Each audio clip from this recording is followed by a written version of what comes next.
tudo bem com vocês? Na noite deste domingo, o Mengão não tomou conhecimento do Corinthians e venceu de virada. Faltam 7 vitórias para o Campeonato Brasileiro e eu explico lá no final do vídeo.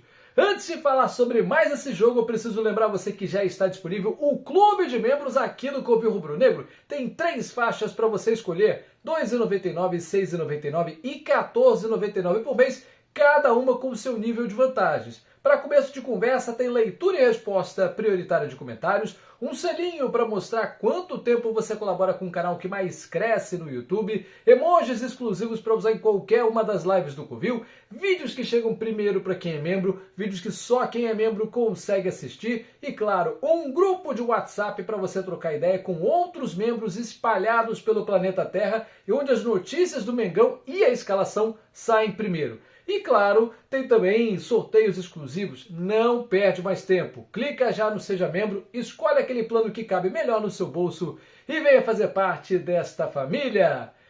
Agora sim, meus amigos, vamos falar dessa pelada. O Flamengo entrou de forma muito displicente na Neoquímica Arena, mas o final acabou dando a lógica, né? 16 jogos lá na casa do Corinthians, ou melhor, na casa da Caixa Econômica Federal. 16 jogos, o Flamengo venceu 6, 5 empates e 5 vitórias do Corinthians, ou seja, nem na suposta casa deles eles têm hegemonia. Para esse jogo, o Mengão entrou desfalcado do Pulgar, em fase final de recuperação, Michael, que também sente dores, e o Ayrton Lucas, que estava suspenso. E como a carga de jogos tem sido muito grande, o Felipe Luiz optou por poupar algumas peças. Entramos em campo com Rossi, Emerson Royal, Léo Ortiz, Léo Pereira e Vinha, De La Cruz, Saul e Arrascaeta, e lá na frente o Carrascal na ponta direita, Samuel Lino na ponta esquerda e Bruno Henrique como falso 9. Como eu disse, um primeiro tempo em que o Flamengo não jogou absolutamente nada, uma atuação muito ruim, com erros de passe, de saída de bola, afobado demais, e o Corinthians se aproveitou disso. O time do Dorival Júnior, com muitas carinhas conhecidas do torcedor rubro-negro, Hugo Souza, Mateuzinho, Gustavo Henrique, o próprio Dorival Júnior, né, que já passaram pelo rubro-negro. O Corinthians botou muita correria no começo do jogo, né? Tentou fazer uma pressão inicial, tentou acossar o Flamengo no campo de defesa e estava conseguindo isso de forma até competente. O Corinthians fez um excelente primeiro tempo e o Flamengo um péssimo primeiro tempo. Tudo veio a piorar logo aos 10 minutos, quando o Léo Pereira, na minha opinião, não cometeu pênalti. Pênalti mandraquíssimo marcado pelo Wilton Pereira Sampaio. Revi de vários ângulos e não vi o Léo Pereira derrubando o Breno Bidon. Fato é, marcado pênalti, não foi recomendada a revisão. E aí o Yuri Alberto, meus amigos. O Yuri Alberto, 4 meses sem marcar um gol. De cara pro Rossi, ele resolve fazer uma cavadinha que foi tão ridícula. O Rossi, sentado, caído, conseguiu fazer a defesa de tão fraca que foi a cavadinha do Yuri Alberto. Passou vergonha. Mas a coisa não mudou, né? O Flamengo só foi entrar no jogo mesmo, de verdade, aos 40 do primeiro tempo, porque o Corinthians começou a perder fôlego, né? Gastaram muita energia, não definiram, e o Flamengo começou a se organizar, mas demorou muito para entrar na partida. Tanto é que o primeiro tempo terminou com 11 finalizações do Corinthians, sendo 3 delas na direção do gol, além de uma bola na trave. E o Flamengo chutou 4, mas nenhuma na direção do gol defendido pelo Hugo Souza, né? Uma vergonha o primeiro tempo que o Flamengo apresentou. Em posse de bola, empate técnico, 53-47 a favor do Corinthians e 4 escanteios contra apenas 1 do rubro-negro. Um primeiro tempo em que o Corinthians amassou, massacrou, dominou, mas não botou a bola na rede. O que viria a fazer no segundo tempo, veja só como é o futebol, com o próprio Yuri Alberto. Com 2 minutos do segundo tempo, ele recebe na esquerda, a zaga do Flamengo comeu mosca e aí, chute cruzado, o Yuri Alberto foi lá e botou a bola no fundo da rede. No intervalo, o Flamengo já tinha mexido, saíram o Vinha e o Léo Pereira para as entradas do Alexandro e do Danilo. Esses dois estavam, inclusive, cotados para começar a partida. Só que a alegria dos corintianos durou muito pouco, porque aos 9 do segundo tempo, por uma jogada pela esquerda, o Carrascal serviu a Arrascaeta, que achou espaço onde não tinha e meteu a bola no fundo da rede, 18º gol dele na temporada, que agora está a apenas 2 de igualar o Noval como o maior estrangeiro artilheiro da história do Clube de Regatas do Flamengo. O 2025 do Arrascaeta realmente tem sido comparável já ao Arrascaeta de 2019, está jogando o fino da bola o nosso uruguaio.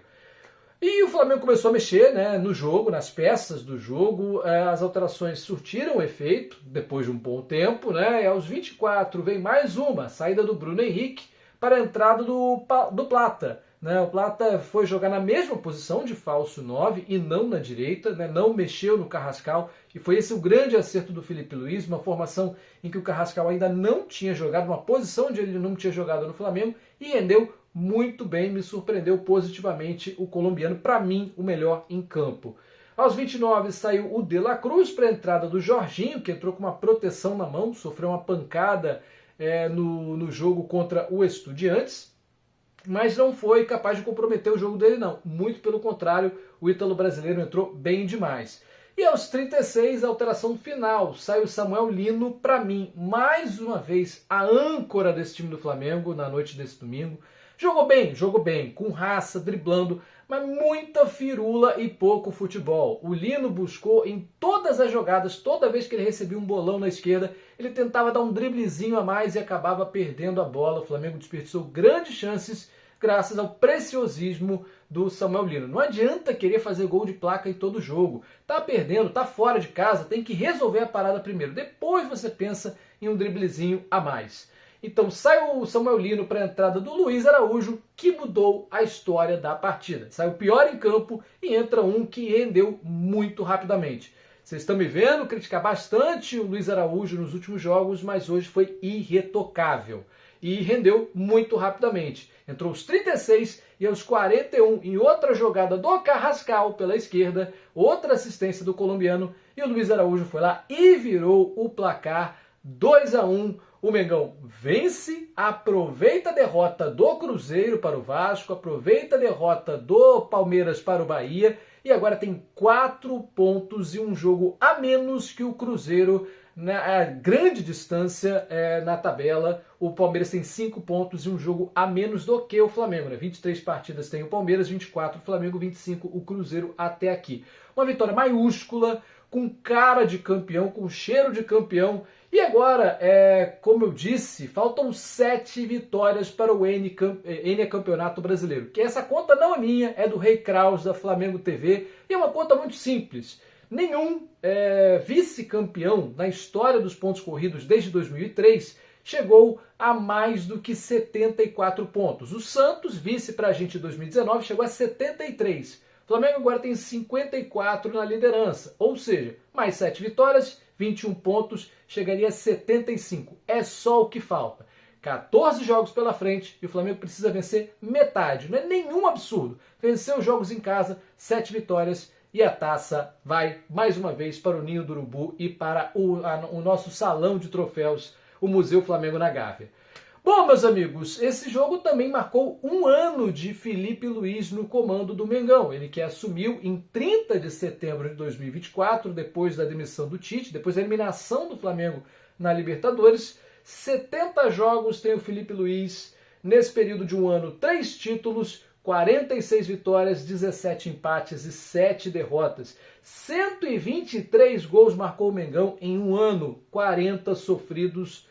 Ou seja, um aproveitamento aí, né, somando todos os jogos, de 73,8%, altíssimo nível. Felipe Luiz revolucionou o Flamengo nesse um ano, nos deu algumas taças importantes e quem sabe vem pelo menos mais uma no final dessa temporada. O próximo jogo é contra o Cruzeiro no Maracanã, apenas líder contra vice-líder, jogo de 6.000 pontos, não pode nem pensar em perder para o Cruzeiro de novo. E, meus amigos, vocês podem apostar o que vocês quiserem que vai ter gol do Gabigol. Ele que cumpriu suspensão contra o Vasco estará de volta no jogo contra o Mengão no Maracanã. Primeira vez que a torcida do Flamengo vai ver o Gabigol com outras cores. E é claro que eu vou torcer para ele fazer um péssimo jogo, né? Ídolo nosso, mas que não jogue absolutamente nada nessa quinta-feira. Quinta, 8h30 da noite, jogo com transmissão do Sport TV e do Premier no Maracanã, que certamente estará abarrotado para ver o líder contra o vice-líder do campeonato. Um grande abraço a você. Sexta-feira tem mais Ligado no Lance aqui no Clube Rubro Negro. Um grande abraço a todos. Segue o líder. Até a próxima. Tchau, tchau.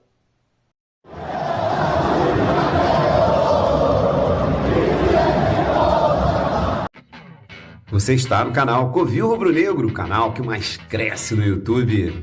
Ainda não é inscrito no canal? Pois é, aproveite. Inscreva-se já. Curta os nossos vídeos e não deixe de acionar o sininho das notificações para você ficar sabendo de tudo que rola aqui no canal. E não deixe também de seguir a gente nas redes sociais, no Facebook, no Instagram e também no TikTok. É o Covil Rubro Negro, o canal que mais cresce no YouTube.